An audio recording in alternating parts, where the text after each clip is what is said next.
Everyone, welcome to our channel Education Hotspot. और आज की क्लास में हम लोग क्लास 12 की सोशियोलॉजी का स्ट्रक्चरल चेंज के चैप्टर को आगे कंटिन्यू कर रहे हैं।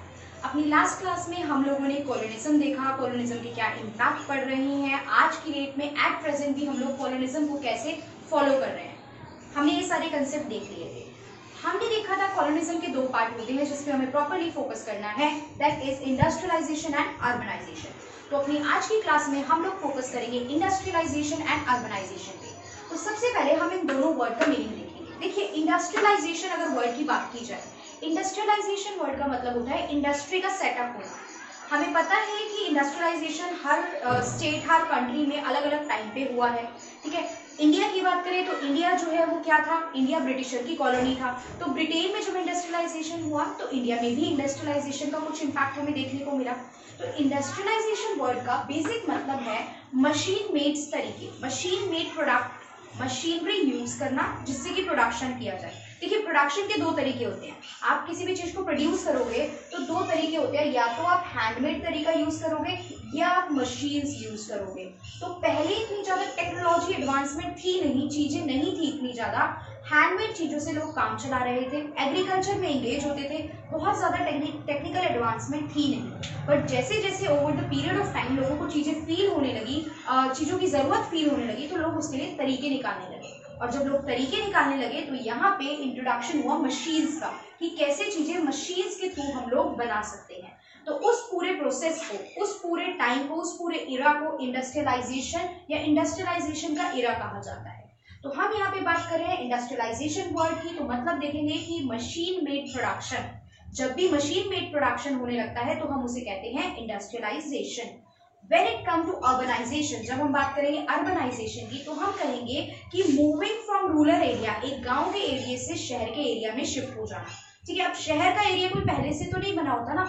जब लोग किसी पर्टिकुलर जगह पे रह के उसमें अपने अकॉर्डिंग चीजें, अपनी एडवांसमेंट के अकॉर्डिंग, अपनी नीड के अकॉर्डिंग चीजें डेवलप करने लगते हैं, तो वो एक डेवलप्ड सोसाइटी बन जाती है जहाँ पे सारी फैसिलिटीज अवेलेबल है, लाइक रोड प्रॉपर है, ड्रेनेज प्रॉपर है, जो हाउस है वो सारे पक्का हाउस है। तो ये कुछ बेसिक रिक्वायरमेंट होती है अर्बनाइजेशन की, तो ये सब बन जाता है, ये प्रोसेस कहलाता है अर्बनाइजेशन। तो हमें दोनों वर्ड का मतलब समझ में आया कि what is industrialisation and what is urbanisation. The next thing जो हम फोकस करेंगे, देखिए मीनिंग समझ में आया मशीन प्रोडक्शन, बट अब क्या था, पहले के टाइम की बात करते हैं। पहले के टाइम पे टेक्नोलॉजी एडवांसमेंट हुआ बट बहुत कम, लिमिटेड था। ऐसा नहीं था कि हर कोई मशीन सेटअप करने में लग रहा है। तो टेक्नोलॉजिकल एडवांसमेंट कम, तो लोगों की रिक्वायरमेंट, यानी जो जॉब करने के लिए, जो काम करने के लिए मशीन में लोग चाहिए, वो भी चाहिए बहुत ही कम, बहुत कम लोग चाहिए, बहुत कम लोग चाहिए। तो हमने क्या देखा, उन कम लोगों में एग्रीकल्चर से जो लोग टाउन में काम करने जाते थे वो कम जाते थे, क्योंकि रिक्वायरमेंट ही नहीं थी। बट वहीं ऑन द कॉन्ट्ररी में आज की बात करूं तो बहुत सारी population, around 93-94% population town and cities में रह रही है, क्योंकि एग्रीकल्चर का जो पर्टिकुलरली वर्क है वो हो गया है कम, और एट प्रेजेंट शिफ्टिंग हो गई है मैन्युफैक्चरिंग और इंडस्ट्रियल और सर्विस सेक्टर में लोग कंपैरेटिवली ज्यादा जॉब करने लगे हैं। इतनी बात हमें समझ में आई। वहीं हम देखते हैं कि जो वर्ड है इंडस्ट्रियलाइजेशन एंड अर्बनाइजेशन, ये एक साथ चलते हैं, मतलब इंडस्ट्रियलाइजेशन हो रहा है तो अर्बनाइजेशन भी हो रहा है। बट यहाँ पे एक वर्ड अटैच कर दिया, लेकिन हमेशा ऐसा नहीं होता। तो इसको कुछ एग्जाम्पल के थ्रू बताया है। फर्स्ट एग्जाम्पल जो लिया गया है वो लिया गया है ब्रिटेन का। देखिए, ब्रिटेन में कहा कि ब्रिटेन में जो पहली सिटी इंडस्ट्रियलाइज हुई, जिस सिटी में पहले इंडस्ट्रियलाइजेशन आया, वही सिटी पहली अर्बन सिटी बनी। यहाँ पे बात कर रहे हैं, यहाँ पे ये लोग लंदन को एग्जांपल लेके चल रहे हैं कि यहाँ पे 1800 में 20% लोग टाउन एंड सिटीज में रहते थे, वही 1900 with in the span of 100 year industrialization के ग्रो होते होते ये पॉपुलेशन 20% से इंक्रीज होके 74% हो गई थी। और लंदन में क्या हो गया था, बहुत ज्यादा manufacturing, commercial and finance sector increase हो गया था। 10th क्लास में आप लोगों ने देखा होगा लंदन में पूरा जितना भी ये ओवरफ्लो था, जितना भी लंदन में पॉपुलेशन बढ़ गई थी, फिर उसे किस तरीके से कम करने की ट्राई किया गया, क्योंकि एरिया कम और लोग बहुत ज्यादा रहने लग गए थे। तो ये सारी चीजें वहां 10th में आप लोगों को बताई नहीं गई, बट यहाँ पे वो बताना चाह रहा था कि ये दोनों चीजें साथ साथ चलती हैं, ये हमें समझ में आया। बट वहीं हम इंडिया की बात करते हैं। जब ब्रिटेन में इंडस्ट्रियलाइजेशन आया तो उसका इम्पैक्ट इंडिया में भी देखने को मिला। देखिए, पॉजिटिव नेगेटिव दोनों इम्पैक्ट थे। एक तो इंडस्ट्रियलाइजेशन आया तो वो अपने लिए रॉ मटेरियल यहाँ से लेके जाएंगे, कुछ लोगों को हो सकता है यहाँ पे भी कुछ ऐसी इंडस्ट्री स्टैब्लिश करे जिससे उन लोगों को काम मिले, तो ये एक हद तक पॉजिटिव इम्पैक्ट था। बट वहीं मैं आपसे नेगेटिव इम्पैक्ट की बात करूं तो वहां पे इंडस्ट्रियलाइजेशन आया, मशीन से चीजें बनने लगी। जब मशीन से चीजें बनेंगी तो वो सस्ती बनेगी, तो वो मेरे यहाँ से हैंडमेड चीज और जो चीजें कंपैरेटिवली उन्हें कॉस्टली पड़ेगी वो यहाँ से ले जाना बाहर बंद कर देंगे। तो उन चीजों की पर्टिकुलर डिमांड इंडिया में क्या हो जाएगी, कम। इंडिया से अब वो चीजें एक्सपोर्ट जो पहले होती थी ब्रिटेन, वो नहीं होगी। तो यहाँ पे हमें नेगेटिव इम्पैक्ट भी देखने को मिले। इंडिया में हमें देखने को मिला कि जो लोग काम कर रहे थे उनका काम कम हुआ, क्योंकि ये जो ब्रिटिशर थे जो बाहर सामान लेके जाते थे, इन्होंने एक्सपोर्ट कर दिया कम, क्योंकि अब यहाँ की हाथ से बनी चीजें उनके यहाँ की मशीन मेड चीजों के आगे महंगी पड़ती थी। तो हमारे यहाँ जो लोग इंडस्ट्री में एंगेज थे उन लोगों को भी मजबूरन कहाँ लौटना पड़ा, वापस एग्रीकल्चर की तरफ लौटना पड़ा।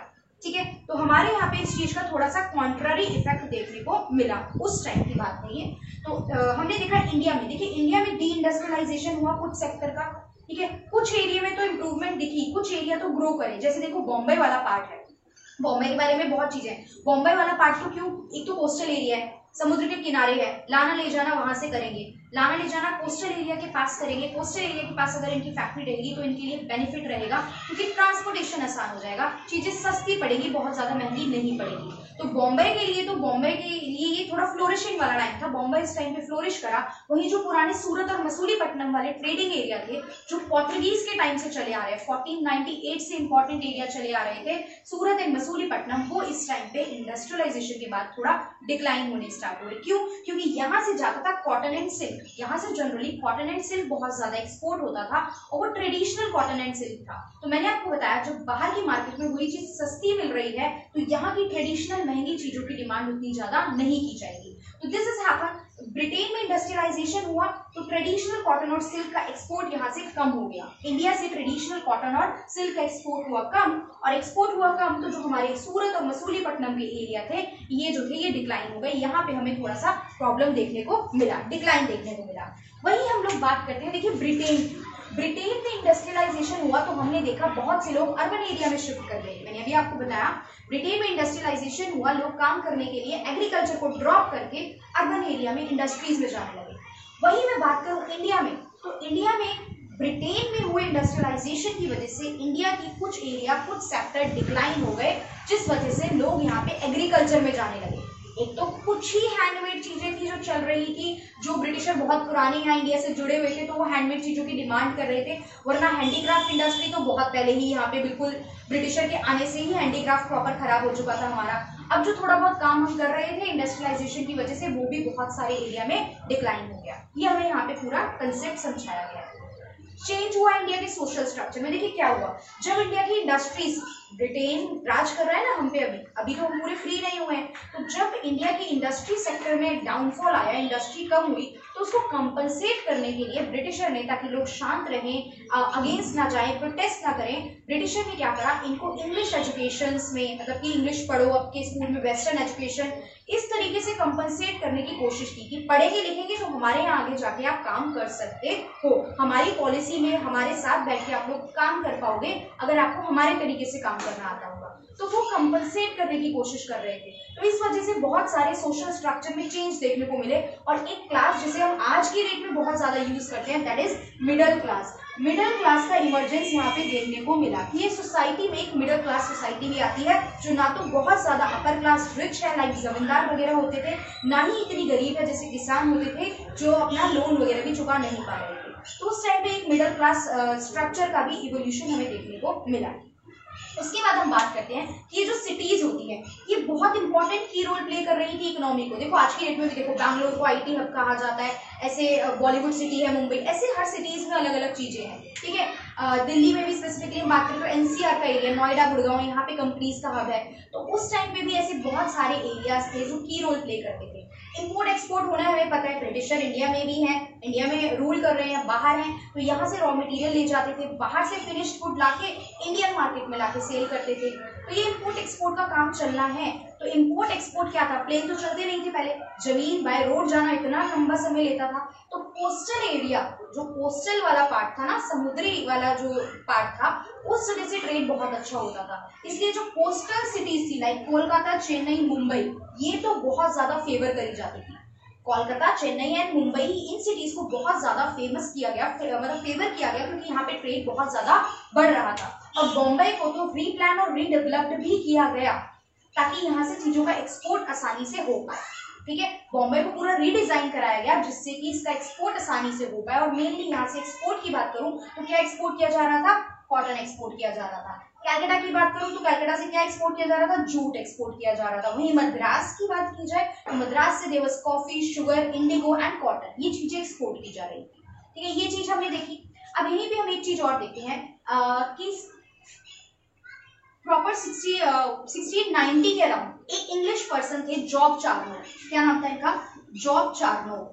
ठीक है, ये आए कैलकाटा के पास, इन्होंने मैनेज करा। देखो लोकल रूलर थे, ये बाहर से आ रहे थे तो ऐसा नहीं था इस टाइम पे मेरे यहाँ कोई रूल भी नहीं कर रहा था। मेरे यहाँ पे भी अपने मतलब मुगल्स का टाइम चल रहा था जब ये लोग आए हैं। फर्स्ट इंग्लिश जब आए उस टाइम पे जहांगीर का टाइम था। ये हिस्ट्री है तो ये यहाँ नहीं देख रहे कि कौन सा रूलर बैठा था। बट जब ये यहाँ पे आए 1690 में जॉब चार्नोक ने परमिशन ली कि जो हुगली रिवर है कैलकाटा में, उसके पास 3 गांव थे। 3 गांव को इन्होंने क्या करा, लीज पे लिया।